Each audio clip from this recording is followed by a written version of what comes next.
पुणे नासिक का issue solve हो गया है। डायरेक्ट रूट नहीं बन रहा है, वो क्लियर हो गया कि टेक्निकली पॉसिबल नहीं है। पुणे नासिक, पुणे से अहिल्यानगर, अहिल्यानगर से शिरडी, शिरडी से नासिक, वो डीपीआर बन के काम काफी सारा सैंक्शन भी हो गया है। कौन सा हिस्सा सैंक्शन हुआ बताओ? काफी सारा उसका एरिया सैंक्शन भी हो गया है, काम भी चालू हो गया है।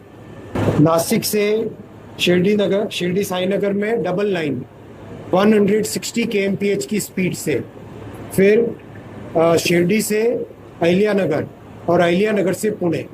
तो जो जितना टाइम सीधे आने में लगता, करीब करीब उतना ही टाइम इस अलाइनमेंट में भी लगेगा और बहुत कम खर्चे में हो जाएगा।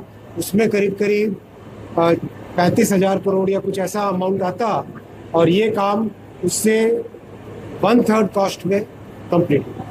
पुणे नाशिक रेल्वे मार्गाच्या बाबतीत सन्माननीय रेल्वे मंत्र्यांचं काही वक्तव्य आज आलेलं आहे। खरं म्हणजे हे वक्तव्य संपूर्णपणे या विभागाकरता आणि महाराष्ट्राकरता सुद्धा दुर्दैवी म्हणावं लागणार आहे। पुणे नाशिक मुंबई हा एक गोल्डन ट्रायंगल ज्याला म्हटलं जातं, विकासाच्या दृष्टीने अत्यंत महत्वाचा, महाराष्ट्राच्या आणि देशाच्या विकासाच्या दृष्टीने महत्वाचा असा हा गोल्डन ट्रायंगल आहे। असं असताना पुणे आणि नाशिक सरळ रेल्वे मार्ग होणं हे अत्यंत गरजेचं आहे। त्या पद्धतीनं कामही झालं होतं। 500 कोटी रुपयापेक्षा जास्त रक्कम ही भूसंपदा मोबदला म्हणून वाटलेली आहे।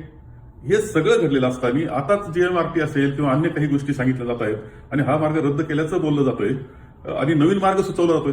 खरं म्हणजे नवीन मार्ग जो आहे त्यामधून काय उपलब्धी आहे, कोणता फायदा आहे, असं जर विचारलं तर माझ्या मते त्यामध्ये फायदा दाखवता येणार नाही अशी अवस्था आहे। यामुळं आपल्याला हा रेल्वे मार्ग पुणे नाशिक अत्यंत सरळ झाला पाहिजे आणि त्यासाठी आपल्याला आग्रह धरावा लागणार आहे। कारण हा विषय केवळ आजच्या राजकारणाचा नाही, कोणत्या एखाद्या राजकारण्याचा नाही आणि राजकारणाचा सुद्धा नाही, राजकारणाच्या पलीकडे जाऊन विकासाच्या वाटचालीकरता, भविष्याकरता, पिढ्यानपिढ्याच्या भविष्याकरता आणि समृद्ध अशा ह्या संपूर्ण विभागाकरता म्हणजे पुणे नाशिक मुंबई या गोल्डन ट्रायंगलच्या आणि महाराष्ट्राच्या विकासाकरता हा सरळ पद्धतीनंच होणं आवश्यक आहे आणि त्यासाठी आपल्या सर्वांना आग्रही राहावं लागणार आहे।